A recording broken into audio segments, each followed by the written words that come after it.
Imagine a disease you cannot catch through a handshake, the air, or blood. It has no bacterial carrier. It has no virus.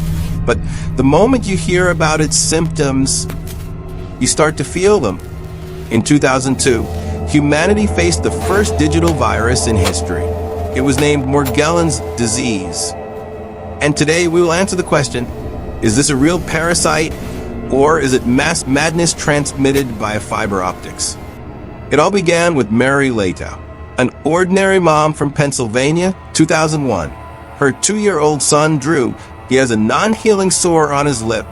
Doctors say it's just eczema. But Mary buys a $15 Radio Shack toy microscope and looks at the wound. What she sees changes her life forever. It's not pus, it's fibers, red, blue, black. They aren't stuck to the surface. They are growing from inside her son's body. Mary goes to the best dermatologists and infectious disease specialists. The answer is always the same: Munchausen syndrome by proxy. They tell her she is harming the child herself, that she has lost her mind. No one believes in the fibers. Left alone against the entire medical world, Mary does what anyone would do today. But back then it was something new. She goes to the internet. Mary finds an obscure medical text from the 17th century about black hairs on the backs of children and gives the disease a name: Morgellons. She creates a website, and then an explosion happens. Suddenly, it turns out Mary is not alone. Thousands of people write to her, "I have the same thing. Threads are coming out of me. Something is crawling under my skin." It wasn't a biological explosion, but an informational one. People read the symptoms on the site, walked to a mirror, and found them on themselves. Epidemiologists would call it mass psychogenic illness.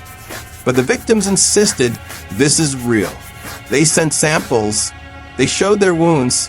Can an idea be so contagious that it causes the body to mutate? Until 2010, doctors laughed at the internet disease.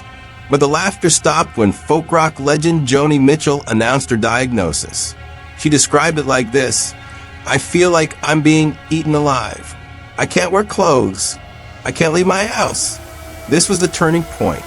The disease struck the elite. Now the problem could not be ignored. Under public pressure and thousands of letters, the CDC, the most powerful medical organization in the world, begins a secret investigation. They spent several years and millions of dollars. They studied the skin, blood, and biopsies of hundreds of patients. In 2012, the report was published. The result? No infectious agents found. And the fibers? Those red and blue threads driving people mad? Polyester. The CDC stated that all these fibers are simply lint from clothing that gets stuck in wounds scratched open by the patients themselves. The verdict: the disease exists, but it doesn't live in the skin. It lives in the mind. It is a delusion. Case closed, it seemed. But the Morgellons community didn't buy it. They believe the CDC is hiding the truth about nanotechnology or failed military experiments.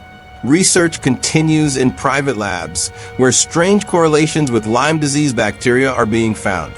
But there is another, more terrifying version. What if Morgellons is the first disease of the post-truth era? We live in a world where information affects physiology. The nocebo effect.